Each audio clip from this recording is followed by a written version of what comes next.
आजच्या सात्विक संवादाचा विषय आहे, तुमच्या आयुष्यात विदुर आहेत की शकुनी.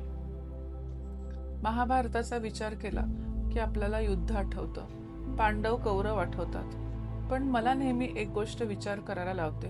हस्तिनापुरात विदुर होते, ज्ञानी, अनुभवी आणि सत्यवचनी. आणि शकुनीही होते, कपट, मोह, स्वार्थ हा त्यांचा स्वभाव होता. दोघेही धृतराष्ट्रांच्या जवळ होते. फरक इतकाच होता, विदुर सत्य सांगत होते आणि ऐकायला गोड वाटेल असं सांगत होते ते शकुनी.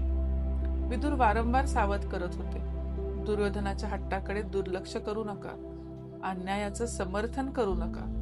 आज घेतलेला चुकीचा निर्णय उद्या संपूर्ण राज्याला महागात पडेल. पण सत्य अनेकदा गोड नसतं आणि म्हणूनच ते ऐकणं कठीण जातं. धृतराष्ट्रांनी विदुराचं ऐकलं नाही. त्यांनी ऐकलं स्वतःच्या पुत्रमोहाचं, भीतीचं आणि शकुनीच्या शब्दांचं.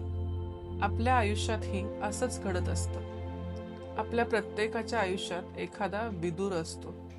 आई वडिलांच्या रूपात, जोडीदारांच्या रूपात, मित्राच्या रूपात, गुरूंच्या रूपात आणि कधी कधी आपल्या सहकारांच्या रूपात, जो आपल्याला सत्य सांगण्याचं धाडस करतो.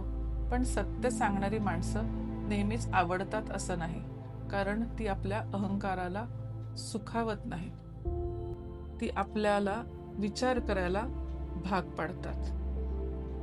या उलट जे प्रत्येक गोष्टीला होकार देतात, जे स्तुतीपाठक असतात, जे चुकीचं समर्थन करतात, ते आपल्या अहंकाराला खत पाणी घालतात. ती माणसं क्षणभर सुखावतात, पण दीर्घ काळासाठी आपले मार्ग चुकवतात.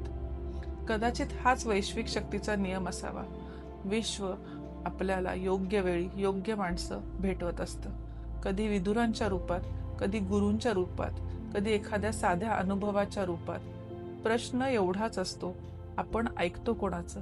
जे ऐकायला आवडतं त्यांचं, की जे ऐकणं आवश्यक असतं त्यांचं? कारण जीवन बदलणारे शब्द नेहमीच गोड असतील असं नाही, पण ते खरे असतात आणि अनेकदा सत्याचा एक क्षण स्तुतीच्या 1000 शब्दांपेक्षा मौल्यवान असतो.